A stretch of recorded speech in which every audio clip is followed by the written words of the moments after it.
સુરત નાયબ police commissioner zone 4ના માર્ગદર્શન હેઠળ પોલીસ મુખ્ય મથક ખાતે આવેલ કોમ્યુનિટી હોલમાં 13 તુષ્કો અર્પણ કાર્યક્રમનું આયોજન કરાયું હતું. સુરત નાયબ પોલીસ કમિશનર ઝોન 4ના માર્ગદર્શન હેઠળ પોલીસ મુખ્ય મથક ખાતે આવેલ કોમ્યુનિટી હોલમાં 13 તુષ્કો અર્પણ કાર્યક્રમનું આયોજન કરવામાં આવ્યું હતું.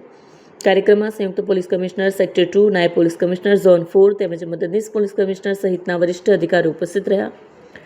ઝોન 4 અંતર્ગત આવતા અથવાલાઇન્સ, ઉમરા, વેસુ, ખટોદરા, પાંડેસરા અને અલથાણ પોલીસ સ્ટેશન દ્વારા કબજે કરાયેલ મુદ્દામાલને કોર્ટ પ્રક્રિયા બાદ મૂળ માલિકોને પરત કરવામાં આવ્યા. મુદ્દામાલમાં અથવાલાઇન્સ ₹36,57,495 સોના ચાંદીના દાગીના, રોકડ અને મોબાઈલ સહિત, વેસુ 12,65,158, ઉમરા 47,47,142 દાગીના, રોકડ 23 વાહનો અને 34 મોબાઈલ સહિત, પાંડેસરા ₹44,37,194, 11 વાહનો અને 65 મોબાઈલ સહિત, ખતોદરા ₹13,46,037, 8 વાહનો અને 4 મોબાઈલ ફોન. આમ તમામ પોલીસ સ્ટેશનો મળીને કુલ ₹1,29,49,500નો મુદ્દામાલ તેમના વાસ્તવિક માલિકોને સુપરત કરવામાં આવ્યો.